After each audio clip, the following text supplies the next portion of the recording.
نعم. عاوزة حاجة؟ لا مش عاوزة حاجة. أمال بتبسبسيلي ليه؟ اصلك الصراحة يعني يا وحيد انت غريب اوي. غريب ازاي؟ يعني بشوفك كده قاعد لوحدك جايب المجلة والكتاب وتقعد تبص فيهم كده. وانتي بتبصي عليا ليه؟ مش انتي مخصماني بقالك يومين؟ ما انت يعني صعبت عليا وقلت لنفسي يا بنتي يا جنة خليها عليك المرة دي وروحي صالحيه. انتي خلصتي شغلك ولا لسه؟ خلصت شغلي جوه الفيلا بس لسه المطبخ، بس انت جاي تحدد معاك شوية وصلت. وبعد ما اصفالك ترجعي تضايقيني تاني وكم يوم وتيجي تصالحيني من جديد. بس الصراحة بقى يا وحيد انت السبب يعني بتعمل حاجات كده مجانين ما بقتش فاهماك. لا وده كوم وموضوع ابوك واخواتك ده كوم تاني، انا ما بقتش فاهماك بصراحة. انا ما بضحكش عليكي في اي كلمة قلتها لك. اصدقك ازاي انا مش فاهمة وانا شايفاهم بيعاملوك معاملة زي الزفت، وخصوصا الراجل المفتري ده. ورحمة ابويا بتصعب عليا قوي، كل ما اشوفه بيجري وراك في الجنينة وبيضربك بالكرباج. بذمتك اصدقك ازاي يعني؟ تاني؟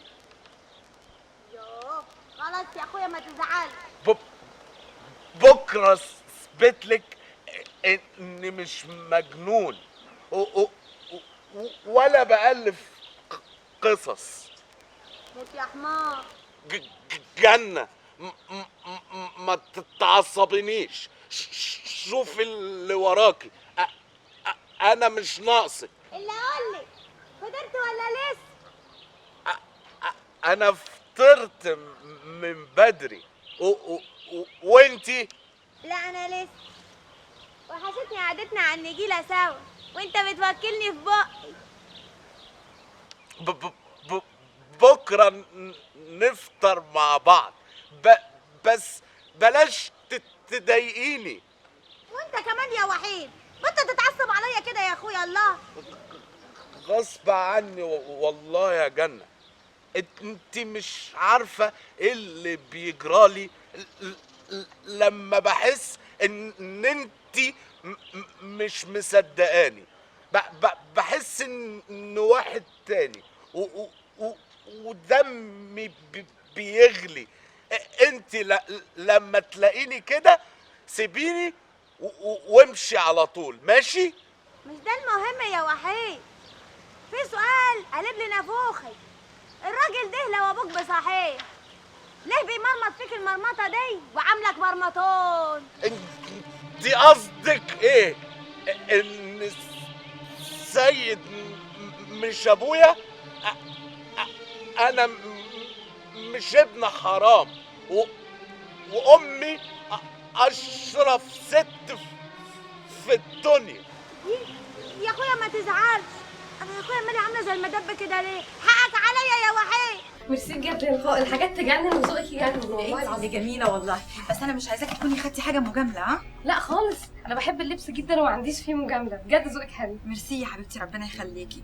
بقول لك ايه، انا سمعت كده ان جاد والحاج سيد في بينهم تنشن شويه. يو تاني هما لحقوا.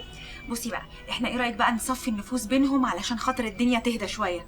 يا ريت، بس ازاي طيب؟ ما هو يا تيجوا عندنا بقى احنا نعزمكم يا انتوا تعزمونا، اختاري حاجه بس المهم ان هم يتصافوا. بصي هاتي الحاجه جد وتعالوا لنا الفيلا، عشان انا لو قلت لبابا عندي كده احساس ان هو ممكن يعصلك وما طيب خلاص اوكي اتفقنا، انا هتصرف. ميرسي يا جميله. ميرسي. باي باي باي. باي يا جميله باي.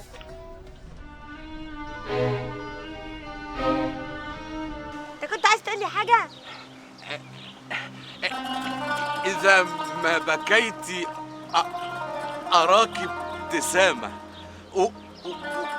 وإن ضاق دربي أراك السلامة. مالك يا سي وحيد؟ انت تعبان ولا ايه؟ وإن لاح في الأفق ليل طويل تضيء عيونك خلف الغمامة. ده كلام الاستاذ ايهاب. لا، ده الأستاذ فاروق جويدة. ده اخوك برضه؟ حاجة زي كده. هو ده اللي كنت عايز تقوله لي؟ طب يا اخوي انا همشي، عاوز مني حاجه؟ خدي بالك من نفسك، ها؟ لا بعد اللي قلته ده مش هاخد. قال ايه؟ اذا بكت اراك ابتسامك. اشمعنى هي اللي بتفهمني على طول؟